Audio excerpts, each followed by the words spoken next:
Patients ask me about the difference between using a floss thread or the Floss Picks or Flossers.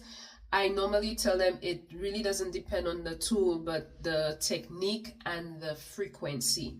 So with floss thread, I already went over the importance of making sure that you wrap it around the tooth, not keeping it straight and going up and down, but just wrapping it around the tooth because the tooth is oval in shape, not square, not a box. And then because the Floss Picks, they have the thread, but it's already under tension, it's already stretched out.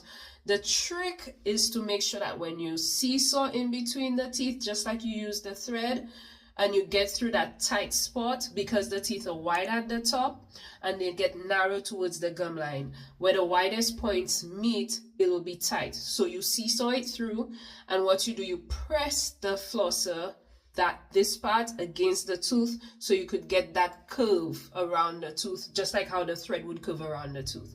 So you go in, you press, get that curve, and then you go in and out against the walls of the tooth and into the gum space, into that space between the gums and the teeth. The other thing you want to pay attention to is the fact that with the thread, you will get more of a curve around the tooth, but what you can do is just lean the flosser towards the back and then lean the flosser towards the front whilst you're moving it up and down. So that way it will get around the corners better. So you could do the same thing on both sides, lean it to the back, lean it to the front, and you'll still get around the corners to remove the plaque between the teeth and between that space and in that space between the gums and the teeth.